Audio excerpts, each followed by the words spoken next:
Hello friends, কেমন আছো সবাই? পম্পিস হবি, পম্পিস চ্যানেলে তোমাদের সবাইকে স্বাগত।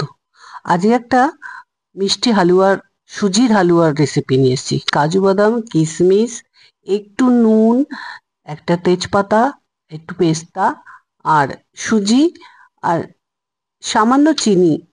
চিনির পরিমাণটা একটু কম নিয়েছি, কারণ আমি এর মধ্যে একটা অন্য জিনিস অ্যাড করব। সেটা হলো মিষ্টির রস। কিছুটা মিষ্টির রস থেকে গেছিল ঘরে, রসগোল্লার রস। সেইটাকে ওয়েস্ট না করে আমি এই সুজির মধ্যে দিয়ে দেবো। সেটা তোমাদের সাথে একটু শেয়ার করছি। প্রথমে কিছুটা জল গরম করে সাইড করে রেখে দিলাম। এরপর আমি করছি ইন্ডাকশানে। একটুখানি তেল দিয়ে দিলাম। তেল দিয়ে ওর মধ্যে সুজিগুলো দিয়ে দেবো। তেলটা যখন একটু হালকা গরম হলো, সুজিগুলো দিয়ে দেবো। সুজিগুলোকে ভাজতে শুরু করে দেবো বেশ ভালো করে। প্রথমে একটা তেজপাতা দিয়ে নিলাম, আর দু তিনটে এলাচ। এই দু একটু এলাচটাকে খুঁটে নিলাম, থেতো করে দিলাম, তাহলে সেন্টটা ভালো বেরোবে। এটা বলার কিছু নেই, জানি, সবাই জানো। যেহেতু ভিডিও করছি আমাকে একটু বলতে লাগছে। আর পেস্তাগুলোকেও ওর মধ্যে নিয়ে, আমুল দিস্তার মধ্যে নিয়ে একটু থেতো করে নেব। নিয়ে এখনই দিচ্ছি না, সাইড করে রাখলাম। সুজিগুলোকে দিয়ে দিলাম। সুজিগুলোকে দিয়ে আস্তে আস্তে করে নাড়াচাড়া করব। আমি এটা অর্গানিক সুজি ইউজ করছি, একদমই মিহি সুজিটা, ভালো হয় খুব।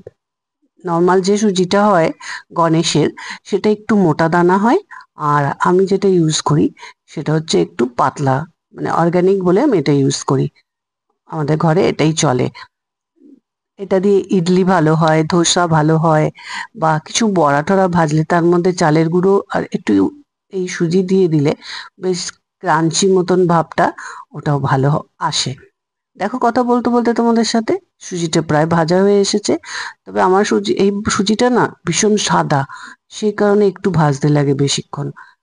সাদা সুজি তৈরি হয়। এবার একে একে আমি সমস্ত ড্রাই ফ্রুটগুলো দিয়ে দেবো। তোমাদের ইচ্ছা মতন তোমরা ড্রাই ফ্রুট দিতে পারো, আমি যেটা দিলাম সেটাই দিতে হবে, বা দাও, সেটাও কোনো কথা নেই। আমি এগুলো দিই তাই তোমাদের দেখালাম। কাজুটাও একটু থেতো করে নিলাম। তারপরে যে ছোট্ট একটা বাটিতে চিনি রেখেছিলাম, ওটাও দিয়ে দিলাম। এই যে মিষ্টির রস দেখছো, এই মিষ্টির রসটা দিয়ে দিলাম। তাহলে কি হলো, চিনিটার কম লাগলো, আর মিষ্টির রসটা উদ্ধার হয়ে গেল। ফেলে দিতেও তো খারাপ লাগে। তবে লাল মিষ্টির রস থাকলে সেটাও দিতে পারো, অসুবিধা নেই, একটু লালচে সুজি হবে। 1.5 বাটির মতন মিষ্টির রস ছিল, দিয়ে দিলাম। আর ছোট্ট একটা বাটিতে একটু চিনি দিচ্ছি, কেননা পুরো মিষ্টিটা ওই মিষ্টির রসে হবে না, সেটা আমার মনে হলো, তাই জন্য সুজিটা অনেকটাই ছিল। প্রায় 350 মতন গ্রাম মতন সুজিটা ছিল। তারপরে দিয়ে দেওয়ার পরে এবার ভালো করে নাড়াচাড়া করেছি, সমস্ত ড্রাই ফ্রুট গুলো ওপরে ভেসে উঠেছে। আর এবারে ফুটতে আরম্ভ করবে, তার জন্য একটু ঢাকা দিয়ে নিতে হবে, কারণ ভীষণ ছেটায়, সারা দিকটা নষ্ট করে দেবে, গায়েও ছিটে আসবে। যদি আমার এই ভিডিওটা ভালো লেগে থাকে, ইউটিউব থেকে তোমরা দেখে থাকো, তাহলে একটু সাবস্ক্রাইব, একটু লাইক, আর কিছু বক্তব্য থাকলে দিতেই পারো আমাকে, বকা টকা, যে কিসব উল্টো পাল্টা শেয়ার করি। যাই হোক, আমি একটু টাইম পাস করি তোমাদের সাথে, আর তোমরা আমার ভিডিওটা দেখে একটু টাইম পাস করো।